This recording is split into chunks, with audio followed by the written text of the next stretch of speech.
दोस्तों पुरी स्थित जगन्नाथ मंदिर भारत के 4 पवित्र धामों में से एक है। जगन्नाथ का अर्थ होता है जगत के नाथ। भगवान जगन्नाथ श्री हरि विष्णु के अवतार श्री कृष्ण के रूप माने जाते हैं। हर साल पुरी में बड़े ही हर्षोल्लास के साथ भव्य जगन्नाथ जी की रथ यात्रा निकलती है। दोस्तों इस बार आषाढ़ मास के शुक्ल पक्ष की द्वितीय तिथि यानी कि 1 जुलाई 2022 शुक्रवार को रथ यात्रा आरंभ होगा।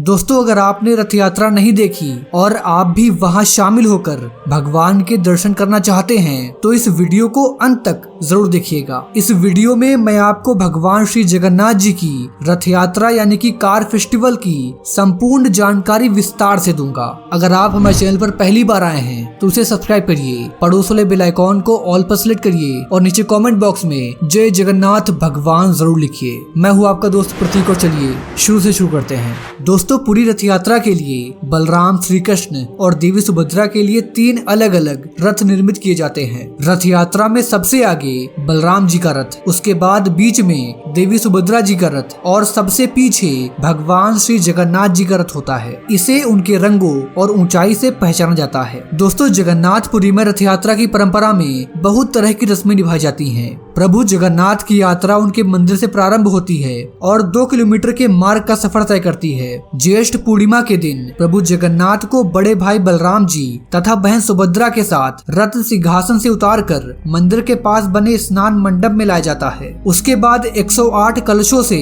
उनका शाही स्नान होता है। दोस्तों फिर मान्यता ये है कि इस स्नान के बाद प्रभु बीमार हो जाते हैं, फिर उन्हें बुखार आता है। तब 15 दिन तक प्रभु श्री जगन्नाथ जी को एक विशेष कक्ष में रखा जाता है जिसे ओसर घर कहते हैं। इस 15 दिन की अवधि में महाप्रभु को मंदिर के प्रमुख सेवकों और वैद्यों के अलावा और कोई देख नहीं सकता। इस दौरान मंदिर में महाप्रभु के प्रतिनिधि अलारनाथ जी की प्रतिमा स्थापित की जाती है तथा उनकी पूजा अर्चना की जाती है। 15 दिन बाद भगवान स्वस्थ होकर कक्ष से बाहर निकलते हैं और भक्तों को दर्शन देते हैं, जिसे नव यवन यानी कि नेत्र उत्सव कहते हैं। इसके बाद द्वितीय के दिन महाप्रभु श्री कृष्ण और बड़े भाई बलराम जी तथा बहन सुभद्रा जी के साथ बाहर राजमार्ग पर आते हैं और रथ पर विराजमान होकर नगर भ्रमण पर निकलते हैं। रथ यात्रा में भगवान जगन्नाथ के अलावा उनके बड़े भाई बलराम, उनकी बहन सुभद्रा के साथ रथ यात्रा शुरू होती है। दोस्तों रथ यात्रा जगन्नाथ मंदिर से शुरू होकर गुडिच्चा मंदिर तक पहुंचती है। गुडिच्चा या फिर गुडिचा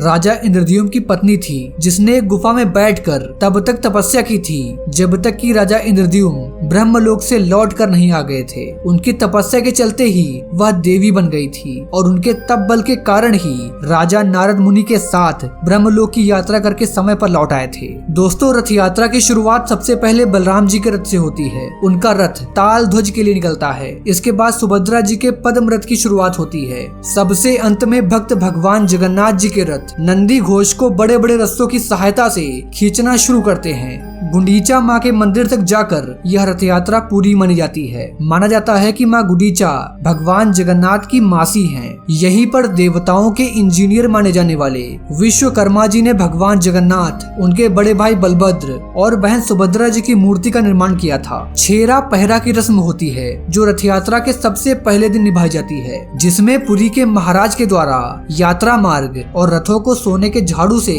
साफ किया जाता है। इसके बाद पहांडी एक धार्मिक परंपरा है जिसमें भक्त बलभद्र, सुभद्रा और भगवान श्री कृष्ण को गुंडीचा मंदिर तक रथ यात्रा करवाते हैं। गुंडीचा भगवान की भक्त थी। मान्यता है कि भक्ति का सम्मान करते हुए भगवान हर साल उनसे मिलने आते हैं। जगन्नाथपुरी में भक्त भगवान के रथ को खींचते हुए 2 किलोमीटर की दूरी पर स्थित गुंडीचा मंदिर तक ले जाते हैं और 9वें दिन वापस लाया जाता है। गुंडीचा मार्जन परंपरा के अनुसार रथ यात्रा से एक दिन पहले श्रद्धालुओं के द्वारा गुंडीचा मंदिर को शुद्ध जल से धोकर साफ किया जाता है। जब रथ यात्रा गुंडीचा मंदिर में पहुंचती है तब भगवान जगन्नाथ, सुभद्रा एवं बलभद्र जी को विविध पूर्वक स्नान कराया जाता है और उन्हें पवित्र वस्त्र पहनाए जाते हैं। यात्रा के 5वें दिन हेरा पंचमी का महत्व है। इस दिन माँ लक्ष्मी भगवान जगन्नाथ को खोजने आती हैं, जो अपना मंदिर छोड़कर यात्रा में निकल गए हैं। रथ यात्रा जब जगन्नाथ मंदिर वापस पहुँचती है तो सभी प्रतिमाएं रथ में ही रहती है। देवी देवताओं के लिए मंदिर के द्वार अगले दिन एकादशी को खोले जाते हैं। तब कई तरीकों से स्नान करवाकर वैदिक मंत्रोच्चार के बीच मूर्तियों को पुनः प्रतिष्ठित किया जाता है। दोस्तों, भगवान जगन्नाथ की मूर्ति अधूरी क्यों है? अगर आप भगवान जगन्नाथ जी के सच्चे भक्त हैं तो आपको भी जरूर जानना चाहिए।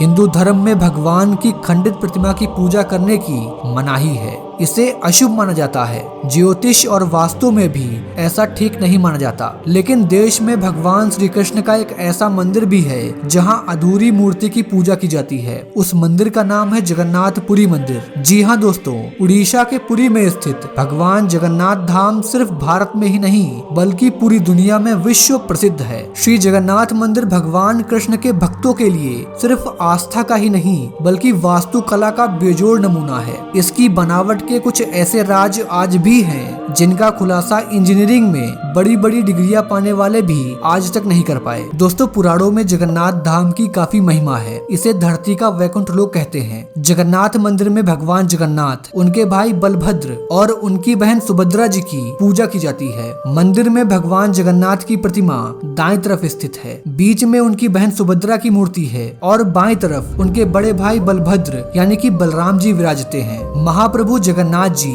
यानी कि भगवान श्री कृष्ण जी को कलयुग का भगवान भी कहते हैं। दोस्तों, जब भगवान श्री कृष्ण ने धर्म की स्थापना के लिए धरती पर अवतार लिया था तब उनके पास अलौकिक शक्तियां थी, लेकिन शरीर मानव का था। जब धरती पर उनका समय पूरा हो गया तो वो शरीर त्याग कर अपने धाम चले गए। इसके बाद पांडवों ने उनका अंतिम संस्कार किया, लेकिन शरीर ब्रह्मलीन होने के बाद भी उनका हृदय जलता ही रहा। पांडवों ने इसे जल में प्रवाहित कर दिया। जल में हृदय ने लट्ठे का स्वरूप धारण कर लिया और उड़ीसा के समुद्र तट पर पहुंच गया। दोस्तों, वहीं दूसरी तरफ मालवा नरेश इंद्रद्युम्न भगवान विष्णु के बड़े भक्त थे। एक बार सपने में उन्हें भगवान श्रीहरि ने दर्शन दिए और कहा कि पुरी के समुद्र तट पर तुम्हें दारू यानी कि लकड़ी का लट्ठा मिलेगा। उस लकड़ी के लट्ठे से मूर्ति का निर्माण करवाओ। राजा जब तट पर पहुंचे तो उन्हें वहां लकड़ी का लट्ठा मिल गया। अब उनके सामने यह प्रश्न था कि मूर्ति किससे बनवाई जाए। कहा जाता है कि भगवान विष्णु स्वयं विश्वकर्मा के साथ एक वृद्ध मूर्तिकार के रूप में प्रकट हुए। उन्होंने कहा कि वे 1 महीने के अंदर मूर्ति का निर्माण कर देंगे, लेकिन उस कारीगर के रूप में आए बूढ़े ब्राह्मण ने राजा के सामने एक शर्त रखी। मूर्तिकार ने कहा कि वे मूर्ति बनाने का कार्य एक बंद कमरे में करेंगे और यदि कमरा खोला गया